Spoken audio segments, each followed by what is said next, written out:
ടെസ്സെങ്കിലും ഒരു teaching background ഉള്ള ഒരു ഫാമിലിയിൽ നിന്ന് വന്നു.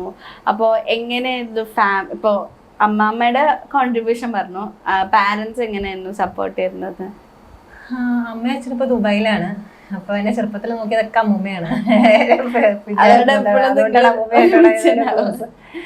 അമ്മ MBBS പഠിക്കാൻ ഞങ്ങളുടെ ചെറുപ്പം തൊട്ടിട്ട് ഞങ്ങളുടെ ഫാദറിന്റെ കൂടെ, ഫാദർ CBI പബ്ലിക് പ്രോസിക്യൂട്ടറൊക്കെ ആയിട്ടാണ് വർക്ക് ചെയ്തിട്ടുള്ളത്. അപ്പൊ ഞങ്ങൾക്ക് ആ ഫാദറിന്റെ സ്ട്രിക്ട് ഡിസിപ്ലിനാണ് ഞങ്ങൾക്ക് കിട്ടിയിരിക്കുന്നത്. അപ്പൊ അതിന്റെ കുറച്ചൊക്കെ കൊടുക്കും, ഞങ്ങൾ കൊടുക്കണം.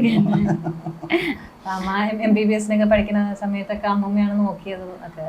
അപ്പോൾ ചെറുപ്പത്തിലെ പോലെ ആളാണ്. പിന്നെ അത് കഴിഞ്ഞാൽ അച്ഛൻ നേവിയിലായിരുന്നു, ട്രാൻസ്ഫർ ജോബായിരുന്നു. അപ്പോൾ ഞാൻ ജനിച്ച ഗോവയിലാണ്, പിന്നെ എറണാകുളത്തുണ്ടായിരുന്നു, പിന്നെ വിശാഖപട്ടണത്തേക്ക് ട്രാൻസ്ഫർ ആയപ്പോൾ ഇപ്പോൾ അവിടെ ഉണ്ടായിരുന്നു. പിന്നെ തിരിച്ചിവിടെ വന്ന് അങ്ങനെ കുറേ സ്ഥലത്ത് കൂടെ പോയിട്ടുള്ളതാണ്. പിന്നെ ഞാൻ എഞ്ചിനീയറിംഗ് ചെയ്തത് മംഗലാപുരത്താണ്, അത് ഞാൻ MBA ചെയ്തത് ബാംഗ്ലൂരാണ്. അപ്പൊ അങ്ങനെ കുറെ സ്ഥലങ്ങളിൽ പോയി. ഇപ്പൊ ഈ കുറെ സ്ഥലത്ത് പഠിക്കുമ്പോഴും ഇപ്പൊ ജനിച്ചത് ഗോവ, പക്ഷെ നമ്മുടെ നേറ്റീവായിട്ട് നോക്കുകയാണെങ്കിൽ നമ്മുടെ ഒരു കൾച്ചർ നോക്കുകയാണെങ്കിൽ കേരളമായിട്ട് ബന്ധപ്പെടുന്നു, പല പല സ്ഥലത്ത് വളരുന്നു. അപ്പൊ ഇങ്ങനെയൊക്കെ വരുമ്പോ ഈ കൾച്ചറൽ ഡിഫറൻസ് ഒരുപാട് ഉണ്ടാവില്ലേ? കൾച്ചറൽ ഡിഫറൻസ് ഉണ്ട്, പക്ഷെ ഇന്നവി അത് നല്ലൊരു കാര്യമാണ്. നമുക്ക് പല പല ആൾക്കാരായിട്ടുള്ള ഇന്ററാക്ട് ചെയ്യുമ്പോൾ കിട്ടുന്ന എക്സ്പോഷർ ഉണ്ടല്ലോ, നല്ലൊരു കാര്യമാണ്. പിന്നെ പല ലാംഗ്വേജസ് പഠിക്കാൻ പറ്റും. എനിക്ക് മലയാളം, തമിഴ്, ഇംഗ്ലീഷ്, ഹിന്ദി, ಸ್ವಲ್ಪ കന്നഡ ಗೊತ್ತುണ്ട്, പിന്നെ കൊഞ്ചം തെലുഗു വെച്ചു. അപ്പൊ അങ്ങനെ കുറച്ച് എല്ലാ ലാംഗ്വേജിലും കുറച്ച് നമുക്ക് കാര്യങ്ങൾ അറിയാൻ, സംസാരിക്കാനൊക്കെ പറ്റും. അത് പിന്നെ ആസ് എൻ ആർട്ടിസ്റ്റ് ആണെങ്കിൽ പോലും അത് നമ്മളെ ഹെൽപ്പ് ചെയ്യും. ഇപ്പൊ ആ ലാംഗ്വേജിലുള്ള പടം ചെയ്യണമെങ്കിലും അവരുടെ ലാംഗ്വേജും കൾച്ചറും കാര്യങ്ങളൊക്കെ അറിഞ്ഞിരിക്കണം നല്ലതാണ്. ഒരുപാട് സ്ഥലങ്ങൾ എൻ്റെ ഫാദറിന്റെ ട്രാൻസ്ഫർ കാരണം കൊണ്ട് ഒരുപാട് സ്ഥലങ്ങൾ ഇങ്ങനെ കറങ്ങി പോയിട്ടുണ്ട്. അത് വേറെ ഒരു എക്സ്പീരിയൻസ്.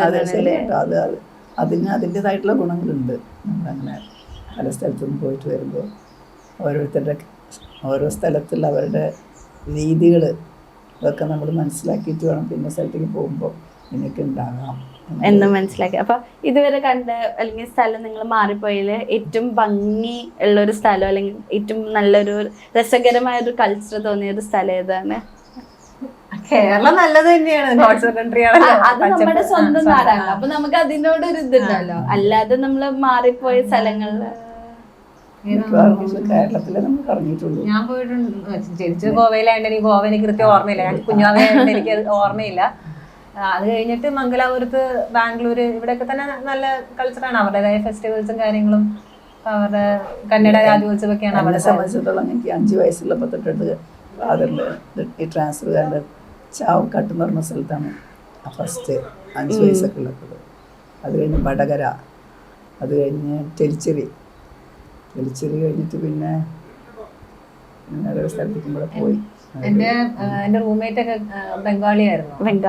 അവരുടെ വെഡിങ് കാണാൻ പോയത് നല്ല ശരിയാ. നമുക്കൊക്കെ കുറച്ച് 2-3 ചടങ്ങുകളേ ഉള്ളൂ. ഇവർക്ക് ഒരു 6-7 ചടങ്ങുകള്. അത് നല്ല ഇൻട്രസ്റ്റിംഗ് ആയിരുന്നു, അവരുടെ കൾച്ചർ അറിയാന്നുള്ളത്.